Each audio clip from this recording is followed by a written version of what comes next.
하루에 200까지 나온 적도 있거든요. 아, 매출이요? 네네.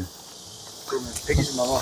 네, 수수익 그 정도로 보시면 돼요. 1시간에 거의 10만 원도 벌 수 있는 거네요. 아, 예, 그쵸. 부업으로 해가지고 좀 한 달 월급도 충분히 벌 수 있지 않나. 네, 안녕하세요. 아, 예, 안녕하세요. 방충망 사업 한다고 하시던데 지금 뭐 주식을 하고 계신 것 같은데 어떻게 시작하게 되신 거예요? 주식을요? 아니요, 방충망 사업이요. 아, 이 주식으로 돈을 좀 많이 잃어가지고. 네? 주식으로 돈을 좀 많이 잃어가지고. 아, 예, 원래 반도체 회사 다니다가 주식으로 사람들이 돈을 많이 벌길래 그만두고 도전을 했다가 지금 빚이 좀 많이 생겨서 무슨 일로 좀 빚을 갚을까 찾다가 방충망을 하게 됐습니다. 그 주식하다 빚이 생기셨다고 하셨는데 네. 얼마나 되시는 거예요? 한 1억 정도 되는 것 같은데. 네? 1억 정도요? 네, 그 정도 되는 것 같습니다. 대체 어떻게 하셨길래 1억이나 빚을 지셨어요? 뭐 그냥 도박이라고 봐야죠. 재밌어요? 그럼 방충망 일을 하신 지는 지금 얼마 정도 됐어요? 한 3달 좀 넘은 것 같아요. 그럼 매출은 어느 정도 되세요? 3달 동안 뭐 좀 들쭉날쭉하긴 한데 기본 700에서 1000 정도는 되는 것 같아요. 네. 그럼 순수익은 어느 정도인가요? 근데 저희가 뭐 60% 정도 남는다고 봐야 될 것 같아요. 이것저것 자재비랑 이것저것 다 빼가지고. 네, 알겠습니다. 네, 그때 뵙겠습니다. 사장님 전화 문의가 좀 오시는 것 같은데 네네. 뭐 하루에 몇 건 정도 작업을 하시는 거예요? 진짜 많으면 한 5군데, 6군데까지 갔었어요. 근데 평균적으로 한 2-3집이라고 보시면 돼요. 이미 방충망 업체들이 굉장히 많은 상태에서 경쟁하는 게 쉽지는 않았을 것 같은데 네네네. 이렇게 약간 짧은 시간 내에 이렇게 많은 문의를 받을 수 있었던 방법이나 비법 같은 게 있나요? 근데 방충망 같은 경우에는 하는 분들은 많긴 한데 나이대가 어느 정도 있으셔가지고 마케팅을 잘 모르시더라고요. 하시는 분들이. 제 아는 친구가 마케팅을 좀 많이 했었고 그 친구한테 좀 마케팅하는 방법을 배우고 마케팅으로 조금 그렇게 번 것 같습니다. 마케팅이 네. 되게 중요하다고 네. 어떤 거를 되게 중점적으로 해서 잘 될 수 있었는지 좀 설명해. 사람들이 뭘 찾을 때는 항상 네이버를 검색을 많이 한다고 하더라고요. 그래서 네이버 블로그 글을 엄청 많이 썼었어요. 초반에 일하고 와서 새벽 4시까지 막 진짜 한 2-3시간 자면서 네이버 블로그랑 당근마켓 비즈니스 프로필을 만들어가지고 이제 동네 홍보식으로 쓰는 것도 있거든요. 거기에다가도 이제 소식 많이 쓰고 그걸 이제 광고도 돌리고 하면서 좀 매출이 엄청 뛰었던 것 같아요. 그래도 진짜 하루에 많으면 7건? 8건까지도 오고 연락 오는 빈도수 자체가 차이가 엄청 큰 것 같아요. 사장님은 이거 따로 누구한테 배운 게 아니고 네. 유튜브 통해서 독학으로 배워서 했다고 하셨는데 네네. 그렇게 하면서 뭐 어려운 점은 없었나요? 근데 이게 진짜 어려운 게 이게 약간 배운다고 되는 게 아닌 것 같아요. 물론 잘하는 분 따라다니면서 하면 진짜 금방 늘겠지만 그런 분들이 뭐 데리고 다니면서 가르쳐 주는 것도 아니고 그래서 그냥 누구한테 물어봐야 될지를 모르니까 맨 처음에 이거를 유튜브를 보고 좀 많이 공부를 했어요.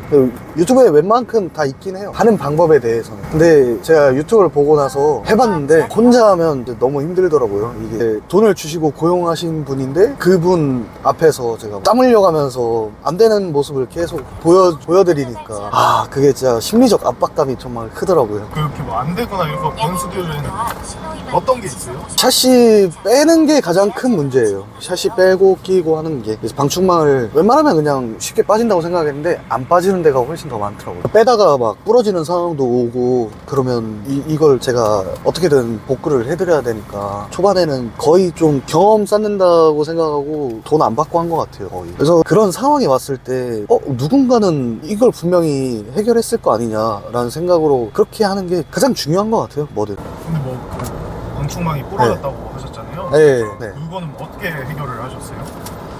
부러지고 나서 제가 좀 잘 모르니까 유튜브에 쳐봐도 그건 잘 안 나오더라고요. 그래서 방충망 하시는 분들한테 다 전화를 해봤었는데 웬만하면 다 안 하신다고 하더라고요. 그래서 그 샤시 공장에도 전화를 진짜 100군데? 막 이런 전화해가지고 겨우겨우 찾아서 틀을 짰어요. 그러니까 이것도 진짜 누군가가 분명히 이 문제를 해결했을 거다라고 접근을 하면 항상 길이 있는 것 같아요.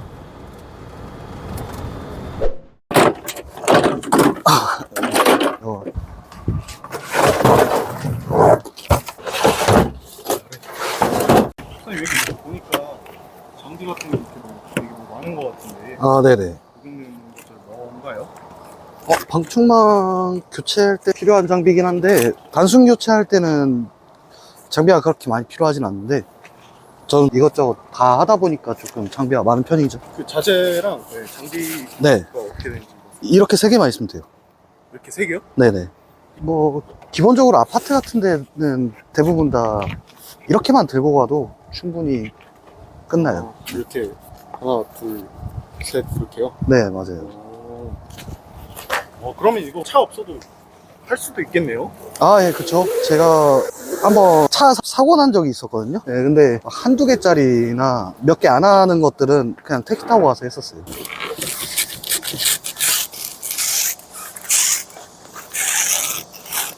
근데 이게 작업하는 걸 보니까 생각보다 쉬워 보이는데 아, 예. 쉬운 거 아니에요? 망키는 건 별로 어려운 거 없어요. 끼는 건 어려운 게 아닌데 다른 게 어려운 거예요? 네, 이제 방충망 빼고 넣고 하는 게 진짜 기술이죠. 어떤 분들한테 이걸 추천드리나요? 생각보다 단가가 좀 센 편이니까 부업으로 하는 것도 엄청 괜찮다고 보거든요. 회사 다니시는 분들 뭐 쉬는 날이나 이런 개수 좀 작게 해가지고 한두 개 하는 경우에는 아무래도 가는 출장비나 인건비나 이런 거 계산해가지고 한 5만원에서 7만원 정도 받거든요, 하나에. 하나예요? 네네네. 하면은 시간이 어느 정도 걸리나요? 빼고 넣고 하는 게 일반적으로 아파트 같은데 좀 쉬운 편이면 한 30분 안에 끝나죠. 30분이요? 네네. 그럼 거의 30분에 5만원 1시간에 거의 10만원도 벌 수 있는 거네요? 아, 예, 그쵸. 부업으로 해가지고 좀 마케팅 잘한다는 가정하에 한 달 월급도 충분히 벌 수 있지 않나. 한 달 월급이요? 200만원 300만원을 네네. 주말만 해서도? 네, 그쵸. 그러면 이 일을 이제 부업으로 시작하려고 하면 들어가는 돈이 얼마인가요? 장비 가격이? 다른 거 없이 단순 교체만 하신다고 보면 망이 한 10만원 정도 보시면 되고, 예, 이것저것 널널하게 한 20만원? 널널하게 20만원? 차나 이런 테이블 같은 거는 그냥 내가 작업하기 편하기 위해서 하는 거지 필수 요소는 아니거든요. 바닥에서도 충분히 하고, 차 교통사고 났을 때 뭐 테이블을 들고 다닐 순 없으니까 바닥에서 작업 많이 하고 했었거든요. 사장님 지금 이거는 얼마 정도 갖고 하시는 거예요? 이게 개수가 지금 4개잖아요? 살짝 조금 외지라서 좀 비싸게 부르고 왔는데 20만원 정도에 아, 네. 4장에 20만원이요? 시간은 어느 정도 걸리나요? 한 1시간 반 정도 걸릴 것 같아요. 1시간 반이요? 네네. 1시간 반에 20만원은 자재비 빼고 뭐 기름값 빼면 대충 얼마 정도 남는 거예요? 60% 정도 남는다고 보시면 돼요. 엄청 많았을 때는 5군데, 6군데를 해가지고 이렇게 하루에 200까지 나온 적도 있거든요. 아, 매출이요? 네네. 그러면 120만원? 네, 수익 그 정도로 보시면 돼요. 이번에 저도 알게 됐는데 아파트 이렇게 공동 구매하는 거나 이런 한 군데서 여러 집 하는 것들 있잖아요. 그거는 시간 효율을 최대한 끌어당길 수 있어서 월에 한 2, 3천도 가능하지 않나 그렇게 보고 있습니다. 그럼 사장님 말씀대로 네. 결국 방충망이라는 게 성수기 기술이 없는 거잖아요. 아, 예, 그쵸. 네. 그럼 앞으로 매출 줄어들 때 그런 거에 대한 걱정이나 대비는 저도 이 일을 시작한 지 얼마 안 돼가지고 제가 이걸 하면서 좀 그런 걱정이 좀 줄어든 게 일단 하고자 하면 할 건 많더라고요. 그래서 요새 좀 알아보고 있는데 뭐 철거나 이런 쪽의 일들도 좀 배우면 할 수 있겠다라는 생각이 들더라고요. 그러면 이 일을 하시려는 분들에게 이건 꼭 해라 하는 게 있나요? 방충망 기술은 사실 뭐 집에서 혼자 셀프로 교체하시는 분들도 많거든요. 그 정도로 기술의 난이도는 그렇게 높지 않거든요. 저보다 잘하시는 분들이 당연히 많으시겠죠. 이 일을 오래 하신 분들도 그렇고. 근데 할 줄 아는 게 중요한 게 아니라 어쨌든 제가 이 상품을 제 가치를 이렇게 판매를 하는 건데 아무리 잘하셔도 고객님들이 찾을 수가 없으면 의미가 없잖아요. 네. 그래서 결국 어떻게 판매를 하느냐가 제일 중요한 것 같아요. 그래서 기술도 물론 중요한데 결국 마케팅이 가장 중요하더라고요. 제가 그걸 엄청 많이 느꼈고 장사하신 그분도 말씀하시는 게 요새는 맛집 다 뭐 웬만하면 다 맛있는데 결국 마케팅으로 승부를 봐야 된다라는 말씀을 많이 하시잖아요. 근데 또 마케팅이 그렇게 어려운 건 또 아니라서 지금 방충망 나이 많으신 분들이 많이 하시니까 이런 쪽을 잘 모르시는 분들이 많아서 그래서 조금 더 빨리 된 것도 있는 것 같아요. 그래서 뭐 기술이라고 뭐 지금 보시다시피 특별한 게 없으니까 젊으신 분들은 그냥 어느 정도 이거를 연습하시고 마케팅 공부를 좀 하시면 저보다 훨씬 더 많이 버실 수도 있어요. 예, 꾸준히만 열심히 하시면 되거든요. 그래서 나이 드신 분들도 예, 충분히 할 수 있을 거라고 생각합니다. 네, 오늘 인터뷰해 주셔서 감사합니다. 아, 네.